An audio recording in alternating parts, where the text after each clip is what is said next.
Hello everyone, I am Dishan. Hope you all are well. So welcome to our YouTube channel Notes for Class 10th.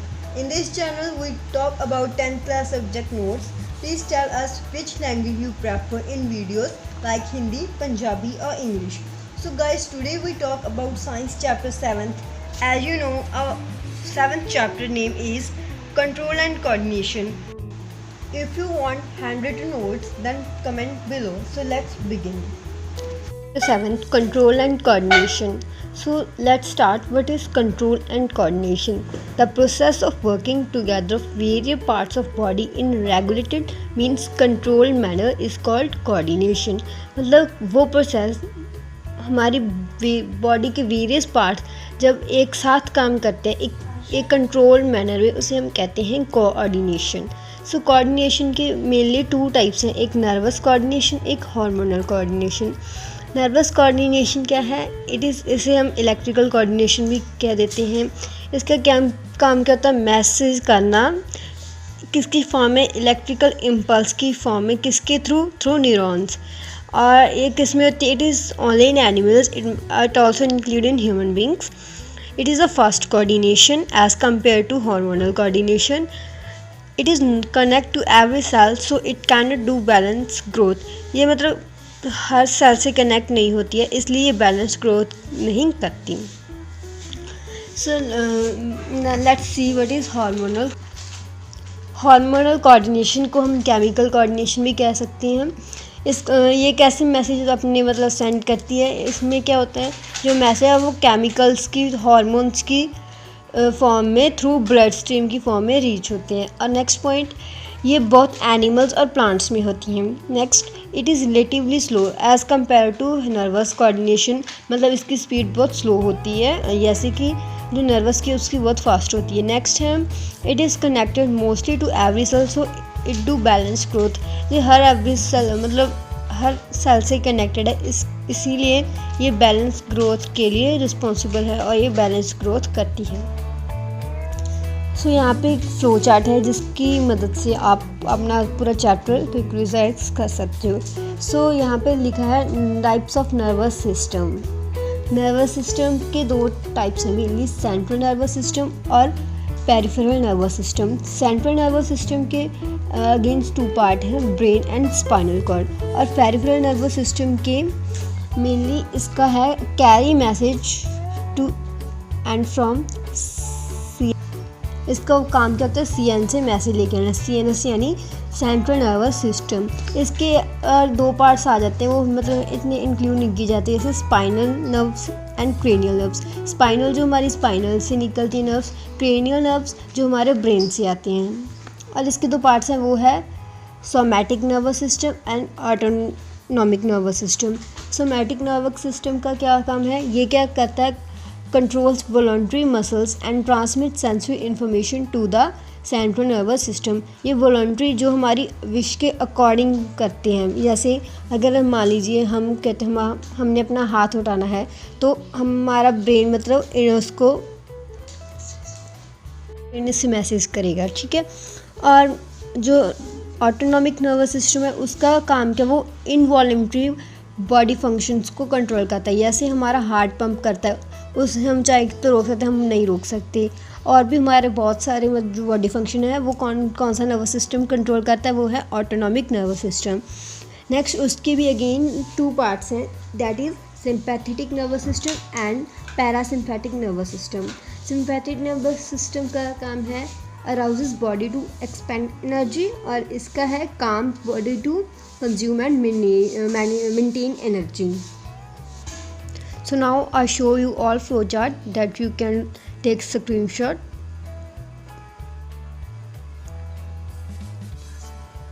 Now I will tell you functions of sympathetic and parasympathetic nervous system in some detail. First, इनका यहाँ पे लिखा है structure.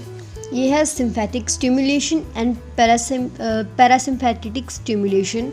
इसका Iris आई muscle, ये हमारा people deletion करता है, मतलब उसे ज़्यादा ओपन करता है. ये क्या करता है? पिपल कंस्ट्रिक्शन, उसे मतलब नैरो कर देता है, मतलब थोड़ा कम कर देता है. और सैलिवरी ग्लैंड्स, ये सैलिवा प्रोडक्शन को रिड्यूस करता है, ये इंक्रीज करता है. नेक्स्ट है ओरोया नासल म्यूकस, ये प्रोडक्शन को रिड्यूस करता है, ये इंक्रीज करता है। नेक्स्ट हार्ट रेट को ये हार्ट रेट एंड फोर्स को इंक्रीज करता है, ये डिक्रीज करता है। इसके अपोजिट वर्क होता है इसका। ये क्या कहता है, ब्रोंकियल मसल को रिलैक्स करता है, ये कंट्रैक्ट करता है। और ये स्टोमक क्या करता है, ये पेरिस्टाल्टिस को रिड्यूस करता है और ये गैस्ट्रिक जूस सीक्रेट करता है, मोटिलिटी इंक्रीज करता है। नेक्स्ट है हमारा न्यूरॉन द नर्व सेल। यहाँ मैंने एक डायग्राम ड्रॉ की है, आप यहाँ पे देख सकते हो। ये इसके सेंटर में न्यूक्लियस, यहाँ पे इसका साइटोप्लाज्म होता है, ये सेल बॉडी से कहते हैं, ये डेंड्रिट्स, ये एक्सन और ये nerve ending. Next is dendrites. It receive signals and expert in sensation. Action pass signal through axon in electrical form. Synapse a part where electrical signal is converted into chemical message from synapse, ये एक part होता है, electrical signal convert हो जाता है chemical message from onward transmission next neuron से। मतलब वैसे जो रिलीज़ क्या करते हैं, ये रिलीज़ करता है न्यूरोट्रांसमीटर। मतलब इसका प्रोसेस क्या होता है, सबसे पहले कोई भी सिग्नल है ये डेंड्राइट्स रिसीव करेंगी, उसके बाद ये एक्सन के थ्रू से नर्व एंडिंग में जाएगी, जहाँ पे एक गैप होता है उसे कहते हैं सिनेप्स। और वो गैप क्या करता है, इस इलेक्ट्रिकल एनर्जी को दूसरी मतलब ये गैप होता है, वहाँ से जो दूसरे न्यूरॉन की डेंड्राइट्स हैं उनमें से इलेक्ट्रिकल सिग्नल आगे पास हो जाता है। नेक्स्ट है हमारा types of neuron. Neuron mainly 3 types के हैं, sensory neuron, motor neuron, relay neuron. Sensory neuron के अगेन 5 पार्ट्स हैं, वो है thigmoreceptor, gustatoreceptor, photoreceptor, audioreceptor, olfactoreceptor. Thigmoreceptor का काम क्या है, स्किन यानी टच। हमारे जो स्किन है वहाँ पर हम टच करते हैं तो कौन सा वहाँ पर सेंसर यूज़ होता है, तो वहाँ पे थिग्मोरिसेप्टर हमारा ब्रेन का मतलब मैसेज सेंड करता है। अब हमने कोई टेस्ट करनी है, हमारी टंग में कौन सा रिसेप्टर है, गुस्टैटो रिसेप्टर। फ़ोटो यानी फ़ोटो से देखो, हम किससे देखते हैं, आई से, तो वो लाइट से कनेक्ट हो गया। ऑडियो हम सुनते कहाँ से, साउंड किसके थ्रू सुनते हैं, वो है ईयर। नेक्स्ट ऑल्फैक्टर, ऑल मतलब सारा मतलब वो है नोज़, हम स्मेल किससे करते हैं, वो है नोज़। ये आपको रिमेंबर करने होंगे, इनमें से एक 1 मार्क्स क्वेश्चन इजीली पूछा जा सकता है। नेक्स्ट है what is receptors. They are specialized tips of some nerve cells that detect the information from the environment. ये स्पेशलाइज्ड टिप्स होती हैं नर्व सेल्स की जो डिटेक्ट करती हैं इंफॉर्मेशन फ्रॉम इन्वायरमेंट में से। जैसे ही हमने 5 रिसेप्टर पढ़े हैं, उनमें से जो मतलब इंफॉर्मेशन वो लेते हैं इन्वायरमेंट से एंड नर्व के थ्रू से वो हमारे ब्रेन के पास पहुंचते हैं। तो वो क्या कौन काम करता है, वो रिसेप्टर्स। नेक्स्ट है सेंसरी न्यूरॉन। सेंसरी न्यूरॉन क्या है, इट ब्रिंग इंफॉर्मेशन स्टिमुलस और change in from body to the brain. Motor neuron, it bring information मतलब ब्रिंग करता है या decision from the brain to body और डिटेक्ट एरिया। मतलब सेंसरी न्यूरॉन से ब्रेन तक कोई भी हमारी जो डिटेक्ट था यहाँ पे वहाँ गया, और जो ब्रेन ने उसके लिए इंटरप्रेट किया तो वो कौन सा न्यूरॉन लेकर आएगा, वो मोटर न्यूरॉन। जो डिसीजन दिया ब्रेन ने या कोई इन्फॉर्मेशन लेकर आ रहा है वो डिटेक्ट एरिया के लिए, तो कौन सा न्यूरॉन है, वो मोटर न्यूरॉन। नेक्स्ट है रिले न्यूरॉन।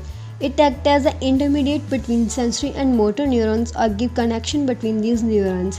ये क्या करता है रिले न्यूरॉन्स, ये एक्ट करता है एक इंटरमीडिएट बिटवीन सेंसरी और मोटर न्यूरॉन के, और उन्हें कनेक्शन देता है उन न्यूरॉन के बीच में। सो ये हमारे न्यूरॉन्स थे और रिसेप्टर्स के न्यूरॉन्स के पार्ट थे, और एक हमने रिसेप्टर पढ़ा इसमें। नेक्स्ट है आ गया हमारा ह्यूमन ब्रेन। इसका वर्क क्या होता है, mainly thinking part of the body. ये क्या होता है, thinking part of the body. 1 marks question, which is the main thinking part of the body, so you can say right human brain.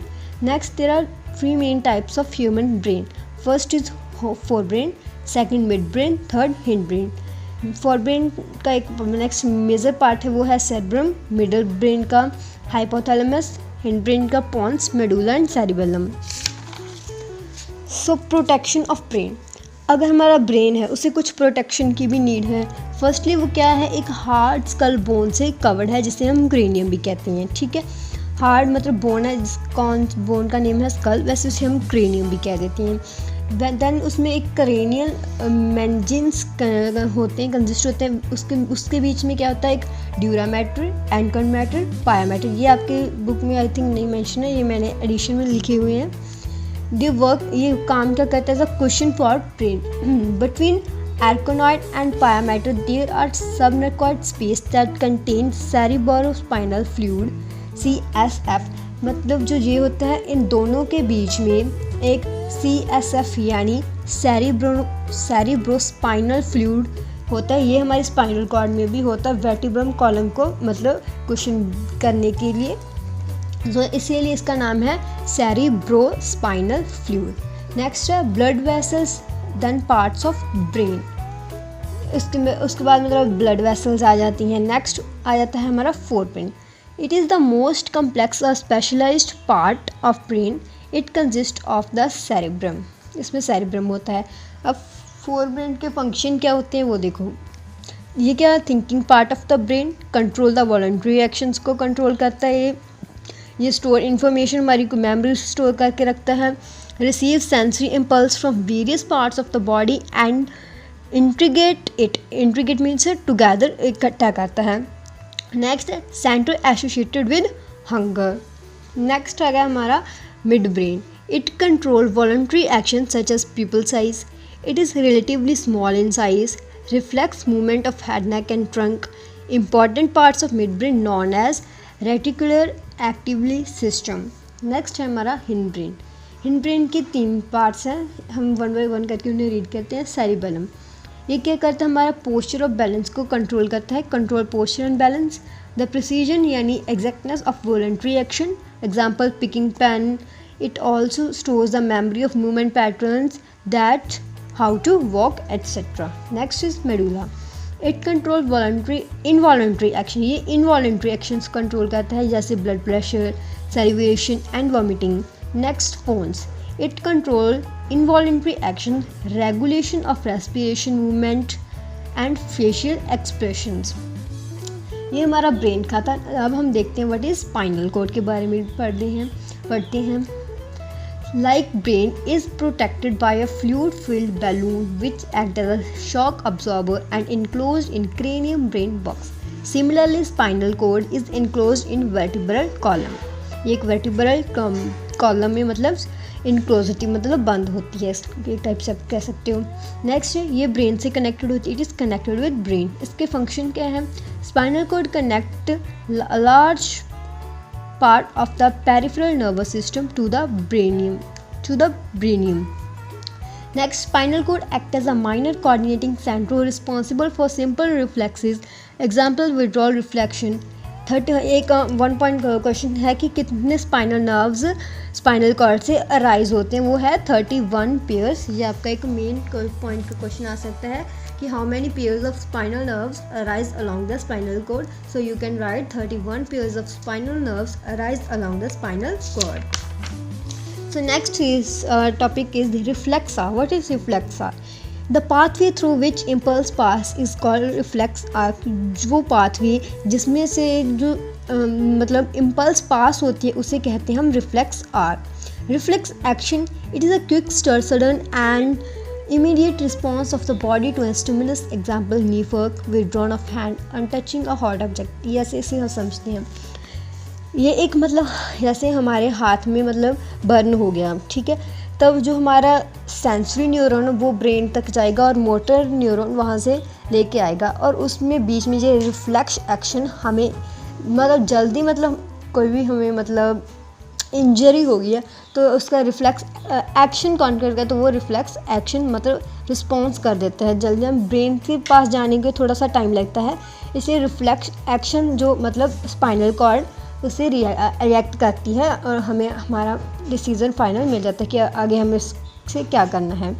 सो इसके diagram आपको book में मिल जाएंगे। Receptor receive heat pain, sensory neuron send it to spinal cord, the relay neuron from spinal and cord send message, और जो relay neuron है spinal cord से वो मैसेज सेंड करती है मोटर न्यूरॉन को, ठीक है। नेक्स्ट है द इफेक्टर डिटेक्ट पेन, जो इफेक्टर है वो पेन को डिटेक्ट करती है। Next is type of responses. जैसे हमने ऊपर देखा था कि ये इमीडिएट रिस्पॉन्स करता है बॉडी को। तो हम वो रिस्पॉन्सेस के टाइप्स देखते हैं। सबसे पहले फर्स्ट रिस्पॉन्स है reflex action, voluntary action and involuntary action. So glands types, एक मेन यहाँ पे ये पॉइंट आता है, उसको कि हम करते हैं। एक एंडोक्राइन होता है, एक एक्सोक्राइन होता है। एंडोक्राइन में क्या होता है, दे कैन एडजस्ट डक्टलेस, और इससे क्या होता है, they need a special pipe of work ducted gland, मतलब ये अपना मतलब कोई प्रोसेस है उसे एडजस्ट कर लेता है। लेकिन एक्सोक्राइन को करने इस ग्लैंड को करने के लिए एक स्पेशल पाइप उनके काम के लिए उसे रिक्वायर्ड होती है, ठीक है। सो एक हार्मोन क्या होता है, the term hormone was introduced by Bayliss and Starling. Hormones are chemical substance secretion in trace amount of specialized tissue called endocrine glands। ये endocrine glands की definition है, ठीक है। नेक्स्ट हमारा hormonal coordination, plant hormones and human hormones. First हम plant hormone के बारे में देखते हैं, जिसे हम फाइटो हार्मोन्स भी कहते हैं। टाइप्स ऑफ फाइटो हार्मोन्स और ग्रोथ रेगुलेटर्स। फाइटो हार्मोन्स का एक और नाम अगर मतलब प्लांट हार्मोन्स का, उसे हम कहते हैं ग्रोथ रेगुलेटर्स। इसके दो टाइप से मिले, एक ग्रोथ प्रोमोटर, एक ग्रोथ इनहिबिटर। ग्रोथ प्रोमोटर क्या करता है, उसको प्रमोट करता है ग्रोथ को, जैसे ऑक्सिन, जिबरलिन्स, साइटोकिनिस। और inhibitor abscisic acid, ethylene. Next है हमारा ऑक्सिन को हम पढ़ते हैं, इसके मतलब features. They have help in the growth of the stem, ये स्टेम की ग्रोथ को हेल्प करता है। दे इनहिबिट द ग्रोथ, जो लेटरल बर्ड्स होते हैं उसकी ग्रोथ को ये इनहिबिट करता है। They are produce in the stem, जब स्टेम्स में प्रोड्यूस होता है बर्ड्स में और रूट टिप्स में। Next is gibberellin. It's produce hyper elongation of the stem. It promotes seed germination को promote करता है। It stimulates flowering in long day plants को भी stimulate करके रखता है। Next है cytokinin. It promotes cell division. It promotes shoot formation in tissue culture और delaying in leaf senescence. Ethylene. It promotes fruit ripening को promote करता है, मतलब उसको रोकता एक टाइप से हमने देखा था, ये इनहिबिट करता है, यानी फ्रूट राइप हो गया तो अब वो रुक जाएगा। It promote fruit ripening, fruit मतलब एक हमारा पक जाता है तो उसे ये प्रमोट करता है। नेक्स्ट, इट प्रमोट्स एब्सिशन और shedding of leaves, flowers and fruits. जो हमारे लीव्स शेड होने लगते हैं, फ्लावर्स और फ्रूट्स, ये उसको प्रमोट करता है। मतलब वो इनहिबिट होगा, मतलब वहाँ से तो टूट गया ना, एक टाइप से रुक गई उसकी growth. Next is abscisic acids. This cause inhibit growth. See, it cause wilting of leaves. It prevent seed germination को बचा कर रखता है। It induce the closing of stomata को भी ये इंड्यूस करके रखता है। So next, plant responds to light, touch, gravitation, force and other stimulus. Plant movements, plant की मूवमेंट्स एक dependent on growth, tropic, direct भी कह सकते हैं इसे हम, इंडिपेंडेंट ऑन ग्रोथ, नेस्टिक और नॉन डायरेक्शन, इनके नेम्स ही हैं। हम पहले देखते हैं movement due to growth. The movement of a plant either towards stimulus और away from it is called directional. जो मूवमेंट टुवर्ड्स होती है प्लांट की, उसे हम डायरेक्शनल ट्रॉपिक मूवमेंट कहते हैं। ये रिस्पॉन्स करती जनरली स्लो, मतलब ये जिसकी रिस्पॉन्स है की प्रोसेस है वो जनरली आमतौर पर मतलब स्लो है, दी गई है। नेक्स्ट है ट्रॉपिक मूवमेंट्स की types, phototropism, gravitropism, hydrotropism, thigmotropism, chemotropism and photoperiodism. So let by one to explain them. Phytochrome एक ये टर्म है, पहले ये समझ लेते हैं हम। ये क्या होता है, it is a specialised pigment present in very small quantity in plants and which help in showing response towards photoperiodic stimulus, ठीक है। नेक्स्ट है फोटोट्रॉपिज्म, ये रिस्पॉन्स करती है टुवर्ड्स लाइट के, जैसे एग्जाम्पल स्टम। ग्रेविट्रोपिज्म, ये ग्रेविटी को रिस्पॉन्स करती है, जैसे रूट्स। हाइड्रोट्रॉपिज्म, ये यहाँ पे मतलब जिस रीजन पर वाटर होगा, पोटेंशियल होगा, उधर रिस्पॉन्स करेंगे। ये इसका एग्जाम्पल आप रूट्स ले सकते हो, ठीक है। नेक्स्ट है थिग्मोट्रॉपिज्म, ये रिस्पॉन्स करेगी यहाँ पर कोई फिजिकल ऑब्जेक्ट होगी तो उसके कंटेक्ट में रिस्पॉन्स करेगी, जैसे ट्रेंड्रिल्स। ये मॉडिफाइड लीव्स होती है और स्टेम, हम जिधर चाहेंगे उधर, मतलब जैसे हमारा मनी प्लांट होता है, आप एग्जांपल ले सकते हो। यहाँ पे उसे मतलब सरफेस मिलेगा उसके चढ़ने के लिए, है ना, उसे मतलब ग्रोथ करने के लिए वो वहाँ पर करेगा। वो कौन सा है फिर, थिग्मोट्रॉपिज्म। नेक्स्ट इज कैमोट्रोपिज्म, ये इस केमिकल्स के लिए केमिकल टुवार्ड्स रिस्पॉन्स करता है। जैसे स्टिग्मा होगा फ्लावर का, secretes a type of sugar in prostyle and a pollen grain respond by growing a pollen tube downward in the style for the purpose of fertilising. ये आप example लिख सकते हो अगर आपको समझ आ जाती है तो। नेक्स्ट इज फोटोपीरियडिज्म, ये है response toward the duration of light. ये मतलब लाइट की टुवार्ड, मतलब फोटो से आपको क्लियर हो गया कि ये लाइट की टुवार्ड रिस्पॉन्स करता है। Next is growth independent movement, ये हमारा एक नेक्स्ट पॉइंट है कि इंडिपेंडेंट मूवमेंट्स की growth. In some plants movement is neither towards और away from the stimulus called nastic. Example touch me not plant leaves bend and drop when plant is touch. जैसे जो हमारा touch me not plant है, जिसे हम छुई हुई plant कह देते हैं, जब हम उसे टच करते हैं तो उसकी लीव्स बेंड हो जाती हैं, वो और गिर जाती हैं। ये एक केमिकल के कारण होता है जो उसे कन्फर्मेशन करता है उसकी cell to cell. Some cell change their shape in order to movement के लिए अपनी शेप चेंज कर देते हैं। नेक्स्ट है हमारा टॉपिक ह्यूमन एंडोक्राइन सिस्टम और human hormone system. Next is so हम इस टेबल के थ्रू देखते हैं। इधर हमने ग्लैंड्स लिखे हैं, इधर हार्मोन्स जो सीक्रेट करते हैं वो, इधर उनके फंक्शंस हैं। So first is our pituitary gland, इसका वर्क क्या है, ग्रोथ हार्मोन है ये, मतलब हार्मोन कौन सा है, ग्रोथ हार्मोन है एक। It is called master of endocrine gland, इसे एंडोक्राइन ग्लैंड का मास्टर कहा जाता है क्योंकि ये ब्रेन नहीं होता है। It amount excess giant flow dwarf, मतलब इसके अगर ये ज़्यादा हो जाएगा तो आर्मी, मतलब वो जेंट टाइप बन जाएगा। अगर वो मतलब उसकी अमाउंट कम रहेगी तो वो ड्वार्फ मतलब बौना हो जाएगा। नेक्स्ट है regulates growth, control the functioning of endocrine gland, ये वो बात है जो मैंने पहले बताई थी। नेक्स्ट इज थायराइड ग्लैंड, ये कौन सा हार्मोन रिलीज करता है, थायरॉक्साइन हार्मोन। इसका फंक्शन क्या है, कंट्रोल द मेटाबॉलिज्म रेट को कंट्रोल करता है। और एक क्या करता है, it bring about balance growth को भी ब्रिंग करके रखता है। It work properly only presence of iodine, अगर आयोडीन की प्रेजेंस प्रॉपरली होगी तो ये वर्क करेगा। फिर अगर इसकी कमी होगी, डेफिशिएंसी होगी तो हमें एक गोइटर इन अडल्ट हो सकता है। अगर ये चाइल्ड में मतलब इसकी कमी होगी थायराइड की, थायरॉक्सिन हार्मोन की, तो उनकी मेंटल एबिलिटी जो स्टॉप हो जाएगी, मानसिकता मतलब उनकी शक्ति जो रुक जाएगी। नेक्स्ट इज पैराथायरॉइड ग्लैंड, ये कौन सा हार्मोन रिलीज करता है, पैराथोरामोन। इसका वर्क क्या है, control calcium balance of the body में कैल्शियम की बैलेंसिंग को ये कंट्रोल करके रखता है। कौन सा gland, parathyroid gland. Next is adrenal gland, ये कौन सा हार्मोन सीक्रेट करता है, एडर्नाइल। ये क्या करता है, प्रिपेयर बॉडी फॉर इमरजेंसी के लिए। बॉडी मतलब अगर हमारे पीछे चोर मरघट पर चोर आ गई, हमें जा गई, तो कोई भी हमारी इमरजेंसी में हमारी बॉडी को तैयार करता है। और हमारे मतलब कोई सब मतलब किसी ने वार कर दिया तो हमारी बॉडी एकदम रिएक्ट करेगी, तो कौन से ग्लैंड की हेल्प से, वो है एडर्नल। आप एक एग्जांपल ले सकते हो, अगर आपके पीछे कोई भी डॉग पड़ जाता है तो आप भागते हो ना, मतलब फटाफट भागते हो, तो वो वहाँ पर कौन सा ग्लैंड रिस्पॉन्स करता है, वो है एडर्नल ग्लैंड। और हार्मोन कौन सा रहता है, एडर्नाइल। नेक्स्ट इज इसका फंक्शन पढ़ रहे थे हम, प्रिपेयर्स बॉडी फॉर इमरजेंसी के लिए। As a result heart beat faster हो जाती है, ऑक्सीजन की मोर सप्लाई होने लगती है। The blood of the digestive system and skin is reduce, जो ब्लड होता है डाइजेस्टिव सिस्टम का, स्किन का, वो कम हो जाता है ड्यू टू कंट्रैक्शन के कारण, ठीक है। ब्रीथिंग रेट ऑल्सो इंक्रीज, हमारा सांस लेने का रेट है वो भी इंक्रीज़ हो जाता है, ब्रीथिंग रेट, ठीक है। बिकॉज जो कंट्रैक्शन होती है हमारे डायफ्राग्राम की और रिब मसल्स की, वो भी मतलब इंक्रीज़ हो जाती है।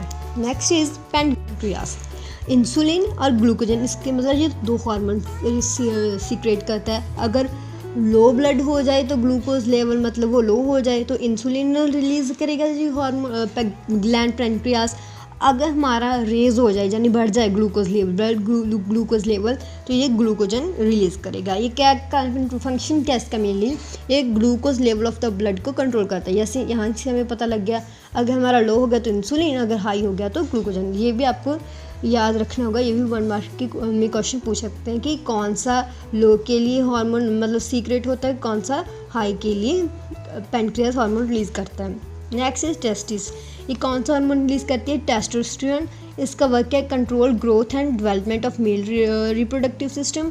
और ओवेरीज का ये दो करती है secrete hormone, oestrogen and progesterone. ये इसका काम है control growth and development of female reproduction system. Next is feedback mechanism. ये क्या करती है, regulates the action of the hormones के रिएक्शन को रेगुलेट्स करती है। The timing and amount of hormone release are regulated by feedback mechanism. जो timing होती है, अमाउंट होती है हार्मोन की रिलीज होती है जो एक रेगुलेटेड टाइमिंग में, उससे हम क्या कहते हैं किसी भी फीडबैक मैकेनिज्म में, वो इससे फीडबैक मैकेनिज्म में ही आ जाता है।